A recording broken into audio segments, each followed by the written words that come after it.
Ever since I was a teenager, punk rock has saved my life time and time again. It's not just a genre of music or a fashion statement, it's a culture, one that has withstood the test of time in the face of many fads that just came and went. Here in Austin, Texas, we are home to a punk scene that harbors bands that have influenced the entire spectrum of the genre for over 40 years. We're going to bring you a bit of what this inclusive and diverse space feels and looks like as we meet musicians and movers and shakers in the scene today. We are the people who decided that the status quo just wasn't for us. We are the Capital Underground. Started Louis. My name is Louis Luna, and I play the vocals. I play the vocals. My name's Chris. I play drums in 13 Victim. My name's Greg. I play guitar. My name is Peter Days, and I play the bass. My name is Louis Luna, and I'm the vocals. And we're the 13 Victim. I think that was weird. They're VFFV. That is a thing that we got as like brotherhood, basically, for the band. Victim Forever, Forever Victim. We're always going to be in the same gang. You know, we're like the family model. The family model. Yeah, it's like, yeah, we're like kind of like the Warriors, you know, we're like something similar to that. Remember, everyone who's ever put us on, anyone who's given us a couch, a floor to sleep on, anyone who's helped us move gear, it's like, if you ride with us, we fuck with you. Two of our members have passed, so we just, like to be positive about it. BFFV, Yeah. They're with us forever. And we've all experienced loss. I mean, we got Tom Forever hanging here. I got my buddy Tevin's shirts hanging on my wall here. You know, and it's just a constant reminder that their energy is still with us. And when we transmit that energy to the crowd, to the audience, we want to pull that energy from them in remembrance of them so that we can share that energy. And that's a part of like who we are and our ethos as people and as a band. So we want to push that respect outward towards everyone else as well. And I wanted to mention, like, we've had friends pass over unfortunate reasons that, beyond their control, but we had a lot of friends that are, self-destructive. I think we kind of can be self-destructive. Like, we definitely like self-deprecating humor and fucking with each other, fucking with ourselves. But when we lose someone to self-destructiveness, it really hurts. Like, it hurts me the most because I am kind of like that. And when I see someone fall to, something that I'm a part of as well, it really fucking hits home. And just like, I'm raising my beer for people with issues as well as people that fall. And at that point, I'm like, I don't want anyone else to fall due to their own. It's a reminder to yourself, too. Yeah. What we find sometimes in the punk scene, maybe people don't think about how difficult things were.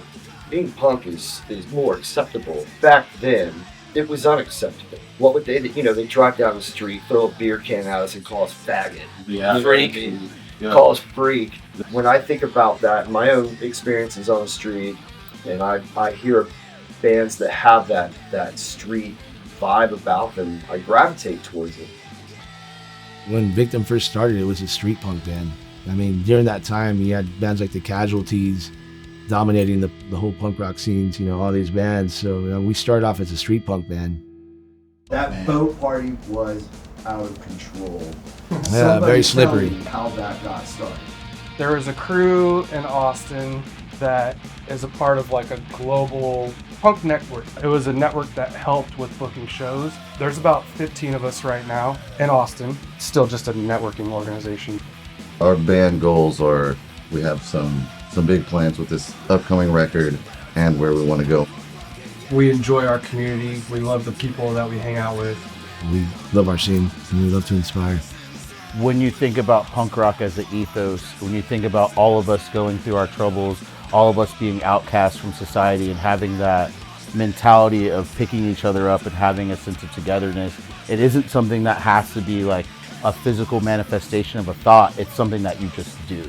It's something that you just become. It's something that you are. So it's not something that you think about. It's more just like, I'm going to practice. I want to put on a good show. I want my homies to be on this show. I want to go to Patton House where my homies are and have a barbecue. That sounds awesome. Let's get on a boat. Fuck it. Let's do that. Let's get all the homies on a boat. Let's go out and have a good time. Austin's more about living. Like, it's just being part of it and infused into the community and stuff. Like the DIY, like you fall in the pit, we pick you up kind of mentality. It's like, it's all of us. It's like, that's it. It's just all of us together. It's all we got. We only got each other.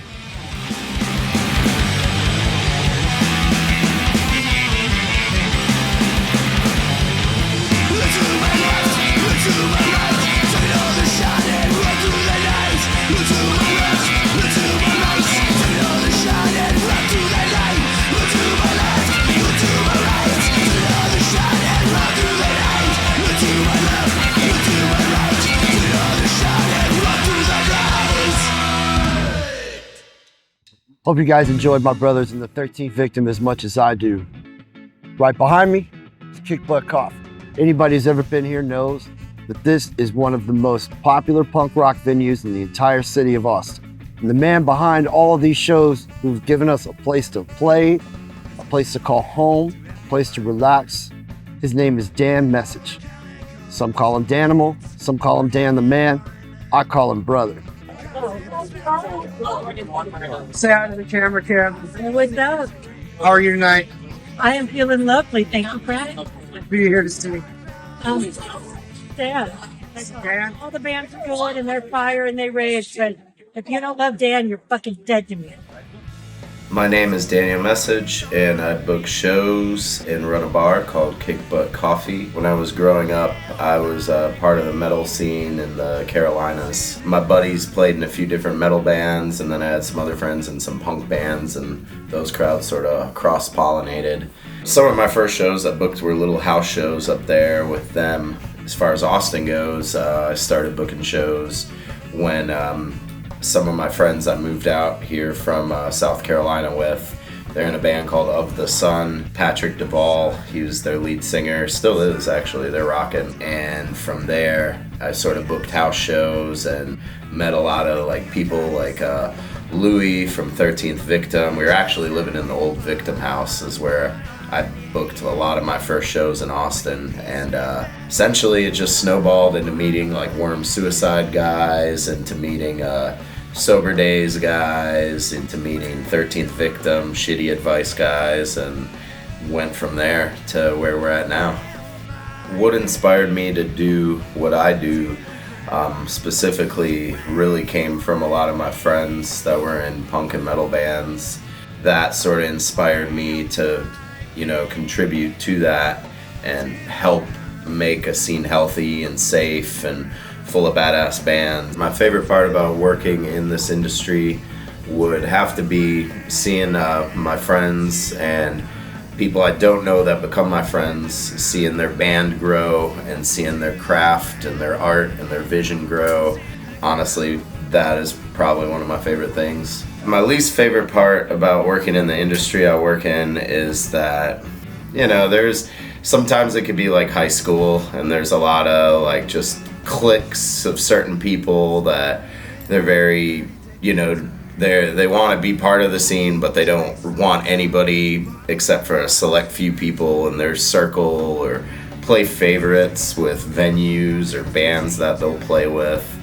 You can leave all the high school shit at the door and just rock, man. It's hard to have a favorite memory just because there's so many of them. Most of my favorite memories would revolve around like our New Year's Eve shows. Every year it's really cool to celebrate with a group of people. We're pretty lucky that every year we have, like 13, 14 band shows. Because I run the bar and do the booking, it's sort of like two jobs in one. So I'm pretty much hands-on all the time. I live up there a good amount of the time, I would say. I am gonna start a little probably like imprint as far as just booking in general, maybe different states, maybe different parts of Texas. I don't know exactly, but I grew up, my parents liking rock in general, like a lot of the rock and roll greats.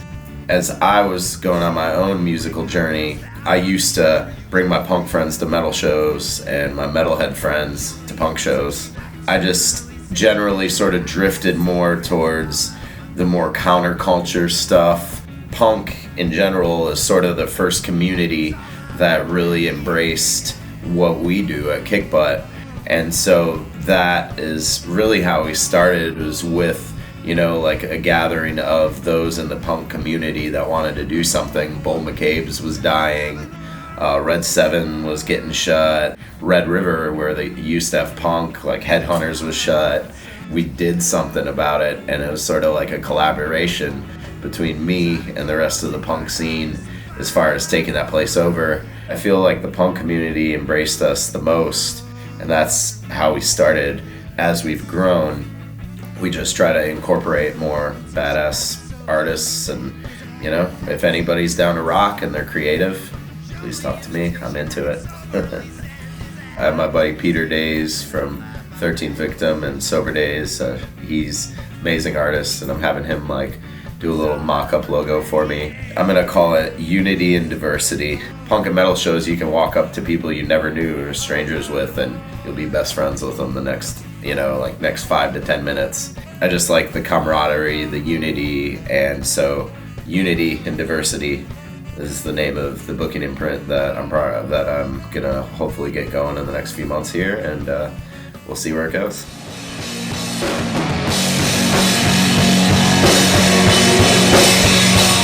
Yeah, man, what's your name again? Yeah, so hey, where are you from? You're from Belton here? Yeah, we're out in Belton right now at this venue. Have you ever heard of the band Worm Suicide? Yes. Nice, nice. So that's these guys were with them. Have you been to this venue before? No. No? Oh, really? Me neither. Right on. It seems cool though. I wonder if the upstairs is haunted. That's like my big question today. I don't know yet. They've got it like all. Have you looked? They got like the doors locked and all the windows are boarded up. It's kind of weird.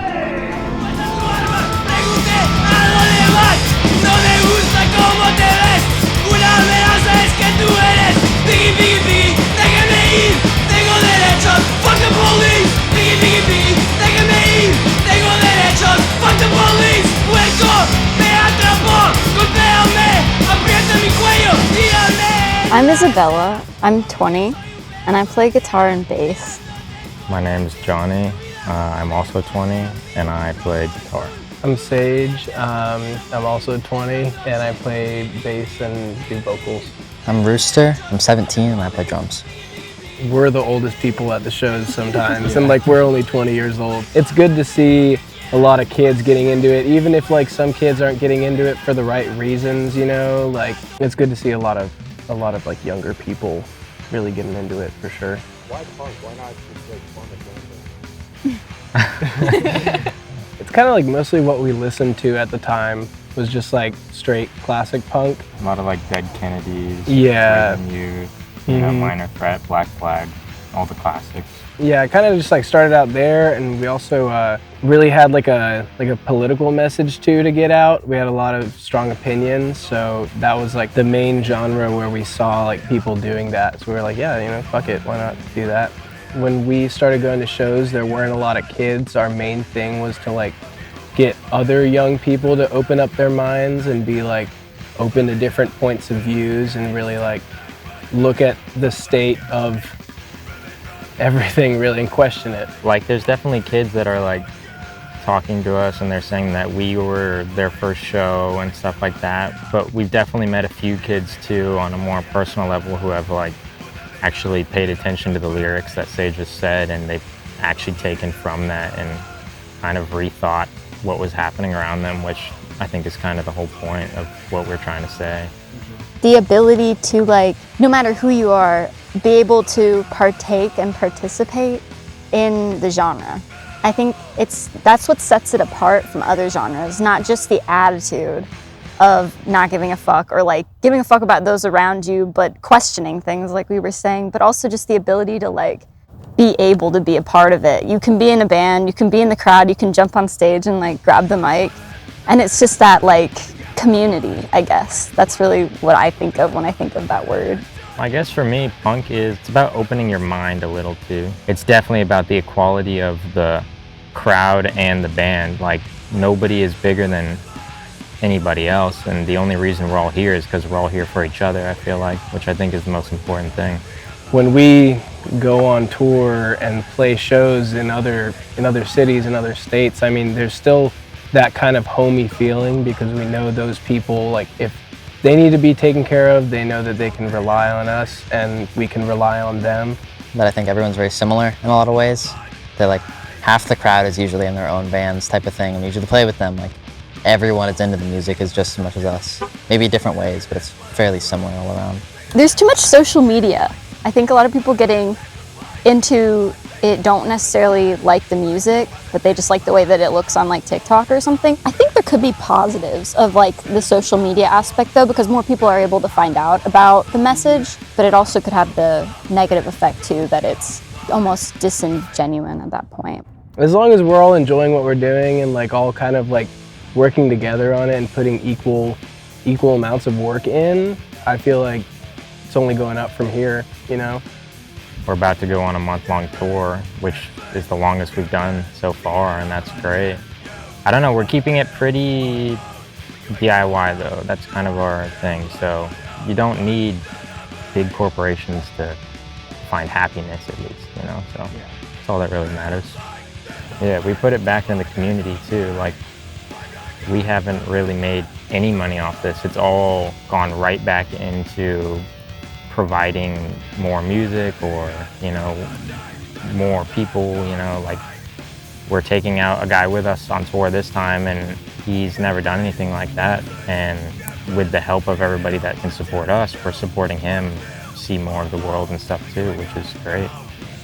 As far as like the main topics of the songs, the first song touches on like police brutality and the issues going on at the border right now, like specifically Texas-Mexico border, California-Mexico border, you know. Our second song, Blind Faith, is about just people kind of blindly following the rules and the laws that are set out by the government, and how we need to change that. And then we also touch on like mental health too, because, you know, as people in this scene, and just like, I mean, everybody struggles with mental health.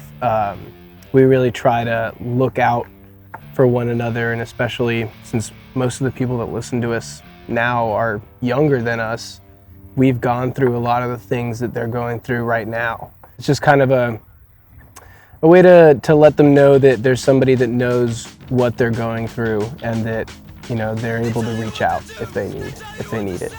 Just seeing people who still care is what inspires me, for sure. A good friend of ours, David, inspires me a lot, and I think that he has a really good message and he actually gives a shit about people, which I think is very important. I do definitely feel like what you were saying is like, it's not like how it used to be, you know, like, and yeah, it's not, and that's a good thing. Things should be moving forward. And I feel like, yeah, the best thing you can do is to just like stop and look around for a second, and like, the times move forward and so do you, motherfucker. Until next time, I'm JP Stone, and we are the Capital Underground.